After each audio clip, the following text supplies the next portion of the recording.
Welcome back. We have another special treat in Tesla today. Open this up and oh, what do we have here? This right here is BRN-4 upper on AR-15 lower, also known as HK416 clone. Now, we don't like Germans that much, but we do like what they make. Duh, this thing is beauty. But let's go shoot.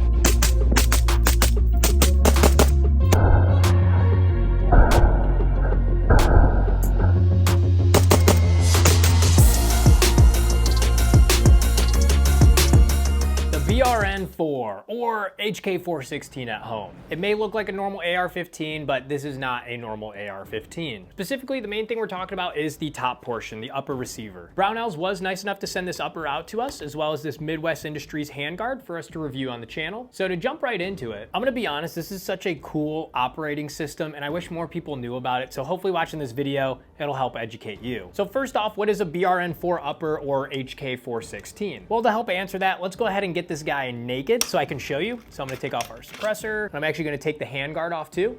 Ka-chow. And now we can actually see what's going on. As you can see, this is not a gas tube and this is not a normal AR-15 gas block. So the HK416, or also the BRN-4 here, which is a clone of that, this operates on a gas piston system. So the way this operates is you're gonna fire a round, the bullet will go through the barrel, the gases are gonna go into this gas block here, and rather than the gases coming back through the gas tube and cycling the bolt, the gases are just gonna hit this piston here on a spring, and this spring here is gonna cycle the bolt. If you want, you can actually take this apart here, you can pull it back, push this out, and again, instead of the gas tube, this is what we have. It's a piston on a guide rod and a spring. So why would you want this over a normal AR-15 gas tube and block? So the HK416 and this whole operating system came around from the Delta Force team. They needed a more reliable platform, so they worked with HK directly and came up with this as a more reliable solution, still on an AR-15 platform. One issue they ran into is with full autos, things get hot, including the gas tube, and oftentimes that's the first thing to fail when shooting a lot of rounds. So the solution is the piston. No gases go through this, so it doesn't heat up as much. I mean, this is still gonna get really hot, but you just have a spring and a guide rod. These are gonna retain its shape, nothing's gonna blow up, or at least it shouldn't. All the testing's out there online. You can even read documents about the military type testing. They put the HK416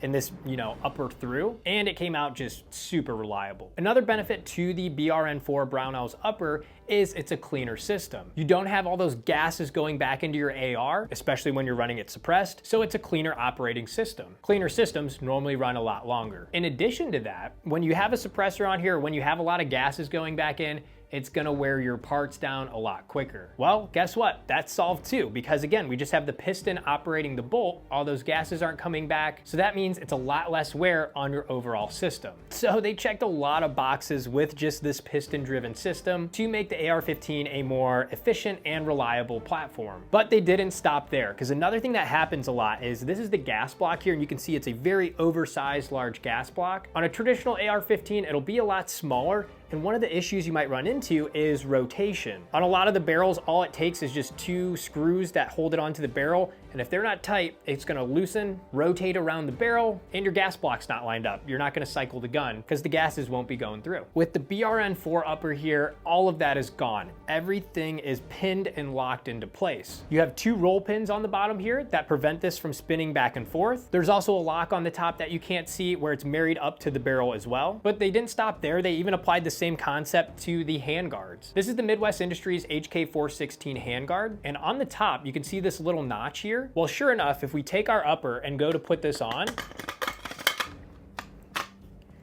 the reason we have that notch is because it goes right into the notch of the upper receiver.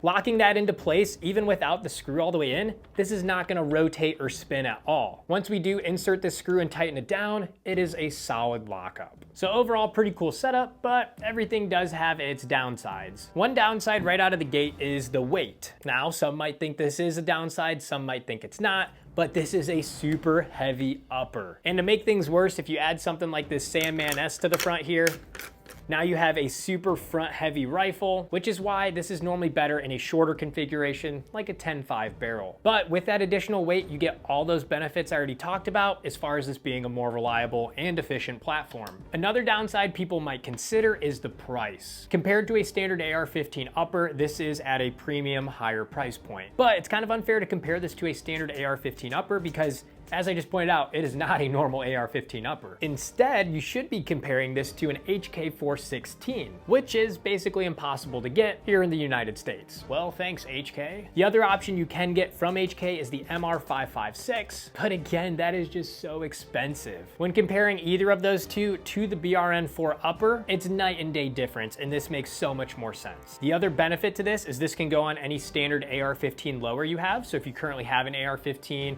with a normal gas upper, you can simply buy this upper, buy a handguard in whatever color you want, swap that onto your AR-15, and now you have the HK416 reliability on your normal AR-15 that you already have. So in total, I don't think it's fair to compare this to a normal AR-15 upper. Compare it to the HK416 or the MR556, and the price point will not be a con. It's gonna end up being a pro for the BRN-4 upper. If you're looking for that one rifle to do all, super reliable, basically your end of the world apocalypse rifle, the BRN-4 is a top tier upper for you to consider because of this piston driven system that it has. Don't get me wrong, Daniel Defense, URGI, Geisley, all those are great uppers as well, and they've been through a lot of testing to prove that. However, when it comes down to it, this was designed by Delta Force for the crazy use cases that they have. So I'm gonna go with what they say, and I think this is a great all-around rifle for when the end of the world or apocalypse does happen. Oh, one last thing that some people complain about on this, and maybe you can see it here on camera, the upper receiver here on the BRN-4 upper,